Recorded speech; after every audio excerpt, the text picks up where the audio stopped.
Your morning routine doesn't have to be perfect, whatever perfect is, or Instagram worthy or identical to mine or anyone else's. It just needs to create space for you to center yourself and set your intentions for the day ahead.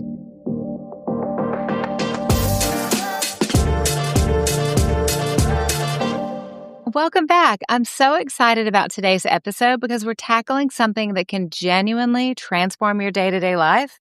It's your morning routine. Now, I know you might be thinking, Allie, I am not a morning person. Trust me, I get it. There was a time in my life where the idea of a morning routine was hitting snooze 5 times and then rushing around like a crazy person, gulping down coffee, trying to find matching shoes. I get it. But here's the truth that changed everything for me. The way you start your morning isn't just about productivity. It's about setting the spiritual and emotional tone for your entire day. It's about creating space for what matters most before the world starts making demands of your time and of your energy. So today we're not just talking about how to become one of those annoying morning people, though that might happen. We're talking about how to create a morning routine that aligns with who you are, what you need, and what God is calling you to prioritize in this season of life. Because think about it. If the first thing you do in the morning is hit snooze 5 times, grab your phone, scroll for 20 minutes, congratulations. You have lost the first big battle of the day. And that loss, it snowballs. Your energy is tanked, your focus is scattered, and your motivation is gone before you even get out of bed. And I'm going to give you the science behind it to back up everything I'm saying. Let's start with this. You already have a morning routine. Seriously. It might not be the one you chose, but it's one you're currently living. And if your current routine looks like hitting snooze, scrolling a feed before getting out of bed, or feeling rushed and overwhelmed the second you start your day, then you don't need motivation. You just need better systems. Mornings really matter. Let's talk about the science for a minute, because I love when research backs up what seems like common sense. Studies show that your willpower and your decision-making are the strongest in the morning. Remember when I talked about decision-making and I said judges give more lenient sentences in the morning, so if you ever have to appear before a judge, don't do it at 4 p.m.? Seriously, it's called decision fatigue. By afternoon, you've made so many choices that your ability to make good ones will start to decline. So I want you to think about this. Have you ever noticed how you're more likely to skip the gym and grab fast food or snap at your kids in the evening rather than in the morning? It's not a character flaw. That's your brain running low on decision-making fuel. A study from the University of Texas found that people who tackle their most important tasks before noon report a much higher level of accomplishment and satisfaction in life. But here's what really got me. Researchers from University of Pennsylvania found that your mood in the first hour after waking tends to set the entire emotional trajectory of the day. Let that sink in for a minute.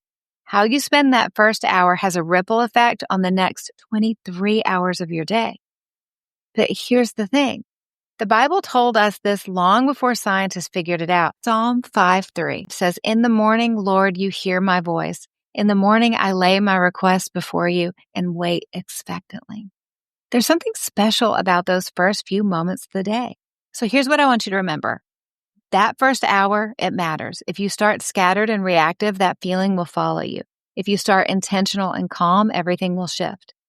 And the reason this is happening is your brain is most impressionable when you wake up. It's in a theta state, meaning whatever you feed it first will shape your mindset for the day. So high performers don't have great mornings because they're successful. They're successful because they have great mornings.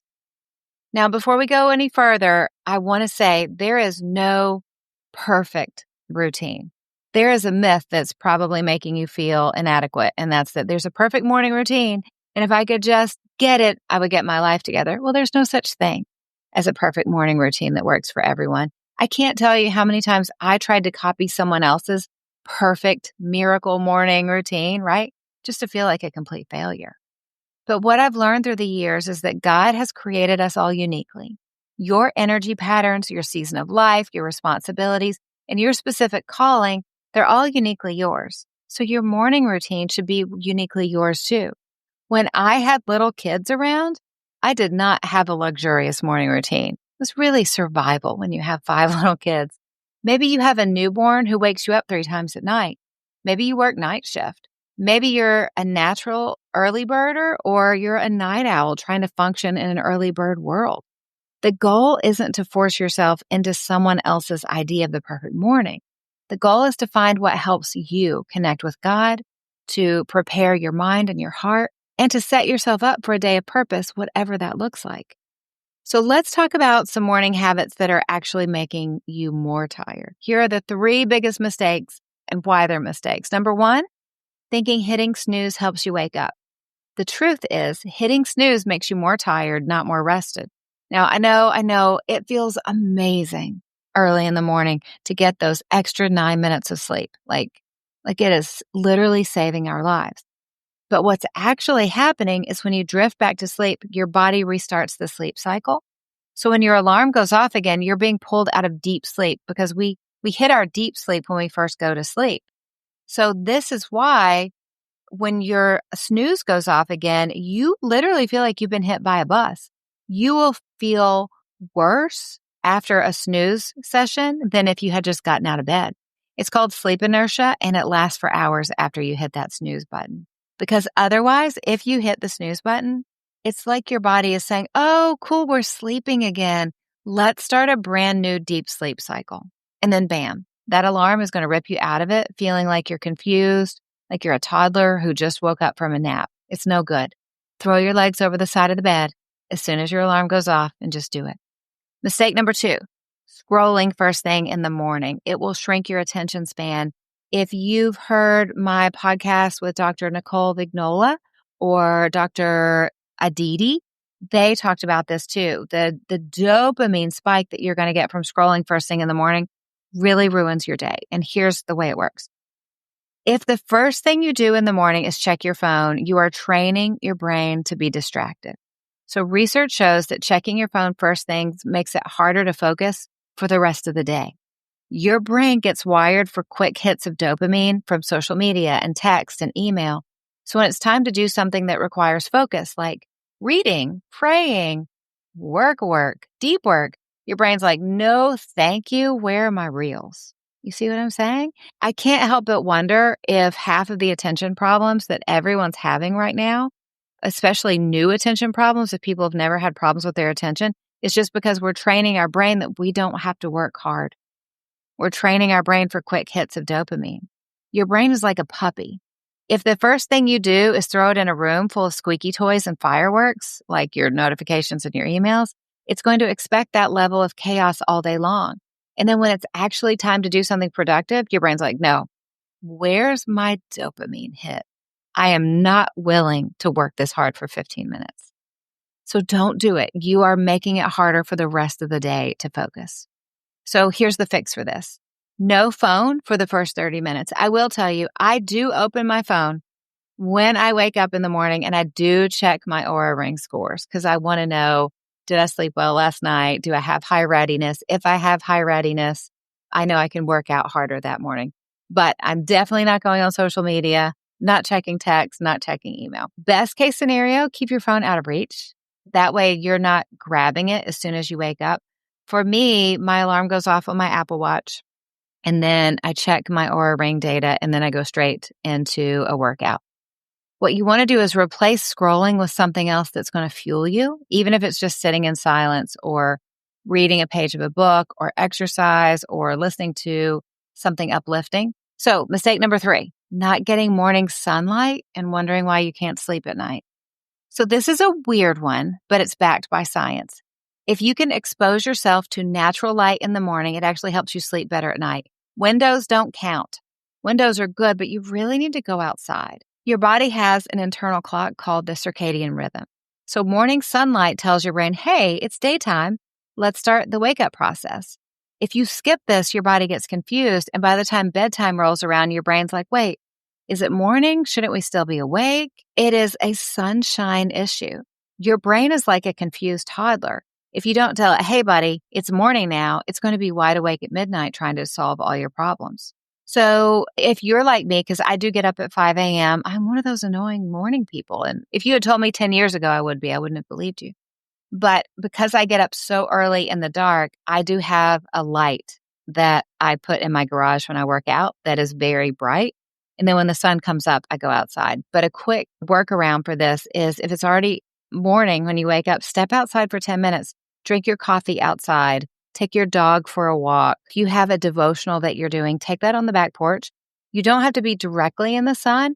Your eyes just need to see the light without being through a window. And same with being in your car. Being in your car doesn't matter because the rays that are so healthy for us to get on our eyes to help program our circadian rhythm, they're blocked by the glass in our vehicles, unfortunately. So our vehicles let in the bad UV light that ages us, but they keep out the good light that helps our circadian rhythm. Thanks for nothing, car, vehicle, windows. But like I said, if it's dark out, you can use a bright light therapy light. I have one in my office. I also use it as a light when I'm recording like this, but I will keep it on me as I'm working for the first couple of hours of the day. That's just my easy way to let light tell my body, it's morning, I need to pay attention. Let's be awake. Let's go for it. So those are the biggest mistakes: hitting snooze, not getting light in the morning, and opening up our phone and scrolling and really handicapping ourselves for the rest of the day. Now, one of the biggest mistakes I see people make with morning routines is trying to change everything overnight. I tried to do that for years. Like, you decide you're going to wake up 2 hours earlier and exercise and meditate and journal and read the Bible, make a healthy breakfast, and probably solve world peace all starting tomorrow. That, for me, was a recipe for burnout and discouragement. Instead, I want to give you the concept of a micro routine. It's a tiny set of actions that takes 5 to 15 minutes, but still gives you the benefit of a deliberate morning. For example, you might want to have a simple micro routine that is, I wake up and drink a glass of water. 1, I read a Bible verse. I take 3 deep breaths while saying, thank you, God, for this new day. Okay, so again, we're taking care of our bodies, just getting up and having some water, taking care of ourselves spiritually, and we're calming our nervous system down while thanking God for the day. That's fun. That is a simple 3 steps that might take you all of 5 minutes, but it'll help you start your day with intention rather than reaction. That is the key. You want to convince your brain, I'm a woman of intention, not just reaction. There's great power in that, and there's great power in starting your day that way. I started with a micro routine when my youngest was still waking up at night, and it was just water, 1 worship song while I got dressed in the mornings, and a prayer while I brushed my teeth. It's not Instagram worthy, but it made a huge difference because, again, I wasn't going to live life that I was a woman who just reacted. I was a woman of intention. And these little systems we build, these things that we're doing, it builds on itself. The magic of a micro routine is that it's so doable that you'll actually stick with it. And once it becomes a habit, you can slowly expand it. So let's talk about what gets in the way of establishing a morning routine, because if we don't address obstacles head on, no amount of good intentions are even going to matter. The first and most obvious obstacle is, of course, sleep. I cannot stress this enough. You can't pour from an empty cup, and you can't have a meaningful morning routine if you're sleep deprived. If you're staying up late, scrolling through social media, or watching just one more episode, but then struggling to wake up, something's got to give. The second big obstacle is technology. If you reach for your phone first thing in the morning, which so many people do, that, like I said, it ruins our ability to focus for the rest of the day.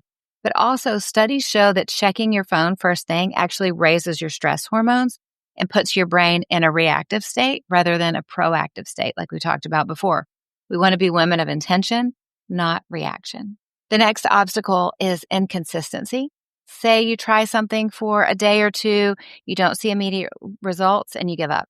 You do great one week, but then you completely abandon your routine on the weekends, and it makes Monday mornings especially miserable. You know what I'm saying?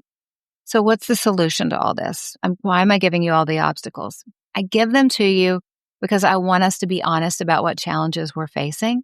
Because if we don't know what to avoid, it'll be harder to be successful. Here are solutions. Number 1, for sleep, I want you to work backward.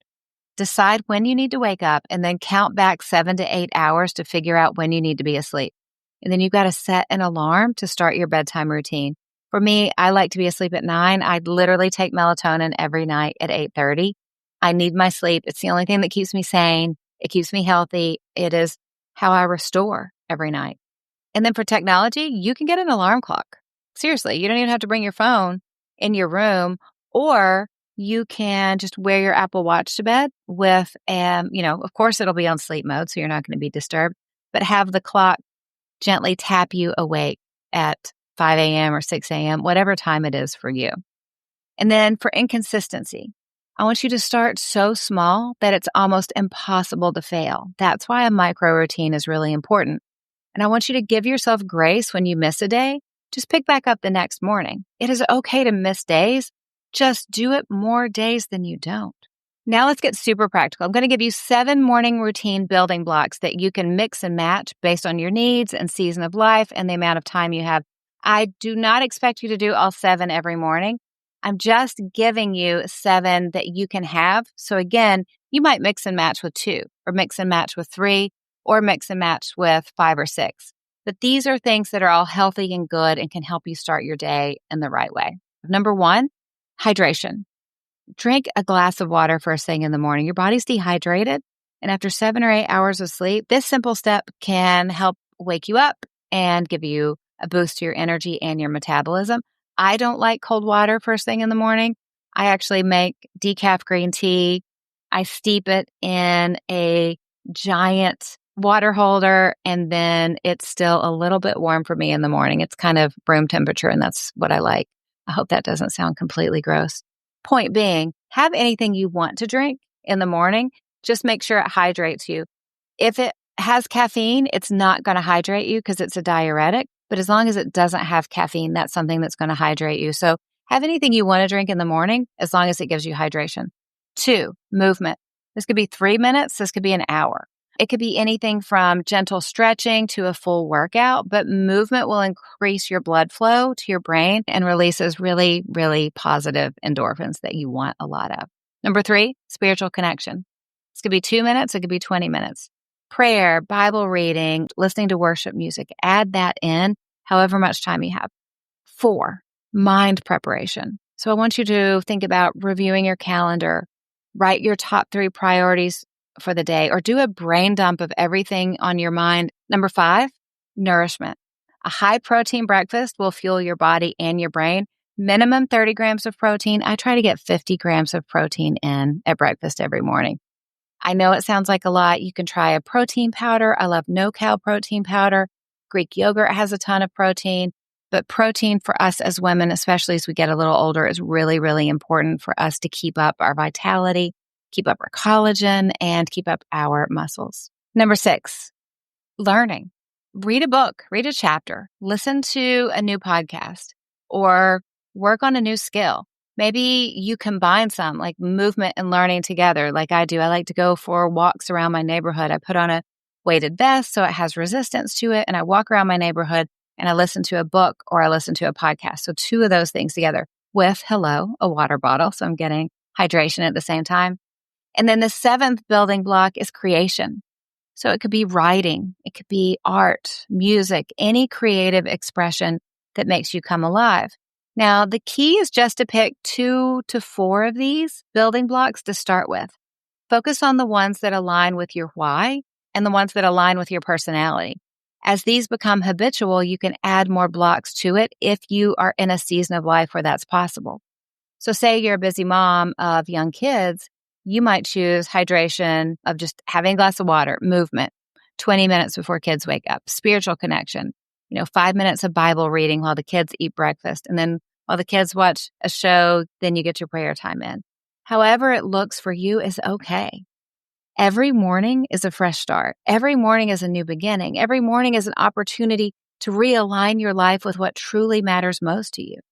So if you take nothing else from this episode, take this. Your morning routine doesn't have to be perfect, whatever perfect is, or Instagram worthy, or identical to mine or anyone else's. It just needs to create space for you to center yourself and set your intentions for the day ahead. Because again, we want to be women of intention, not reaction. So start small, be consistent, give yourself grace when you miss a day, and watch what happens when you consistently give yourself those first precious moments before the world starts making demands of your time and your energy. You have 2 choices. You can keep waking up reactive, letting your phone and stress and distractions hijack your day, or you can take control. So for the next 7 days, don't check your phone for 30 minutes after waking up. Don't look at an email. Don't look at a text. Definitely don't open social media.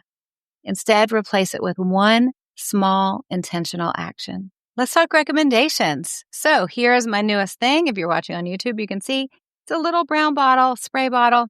And inside of it is my new favorite beauty skincare item. It's so inexpensive. I bought the bottle for about $2. I bought a bottle of glycerin and a bottle of purified water. So I follow a dermatologist online who keeps saying glycerin is the thing. Glycerin is what you want. It's a humectant. It pulls water into the skin. Everyone's working so hard to get more moisture in their skin, but everyone just needs to use glycerin. And you know me, I like to keep a very streamlined skincare routine. I did the whole episode on how basically we don't need all this expensive skincare stuff. We just need a prescription for a great retinol and for me, some Aquaphor Vaseline, a little Nivea cream sometimes. But glycerin is this thing that I missed. So glycerin is a natural humectant, which means it pulls moisture into your skin and keeps it there. I mean, hello, instant hydration. So when you mix it with water in a spray bottle, you've got an easy kind of glow boosting mist that will refresh your skin and hydrate it. And that's under makeup. Over makeup, it will set your makeup. So it's super gentle. It's effective. It's very clean. It's skincare that actually works without all the fuss. So I put 1 part glycerin to 10 parts purified water in here. And then I spray it on my skin in the morning. I just wipe my face off with water because I do sleep with Vaseline or Aquaphor on my face. So if there's any left over, I wipe my face off and then I spray a little glycerin water on it in the morning. I love it. Okay. You know what else I love? I love that you're here with me. I am so grateful that you're here. Thank you for learning about morning routines. Thank you that you are also a woman who wants to be intentional, not reactive. Thank you for the investment that you put in your life because it benefits everyone around you. What I know about you is that God has uniquely created you with gifts and dreams for a purpose, that you're stronger than you think, you're smarter than you give yourself credit for, and you're braver than you feel in the hard moments. And the best part, you're just getting started. It is my joy to teach you, to cheer you on, and remind you that with God, you have what it takes. So keep stepping up, keep showing up, and keep loving well because you know the truth. You can't break a woman who gets her strength from God. I hope you have a great day. Keep standing strong, and I'll be back with you soon. Alarm clock that you, and it but movement increases blood. I felt like there was lipstick on my teeth, but there wasn't. I love it. It's so easy.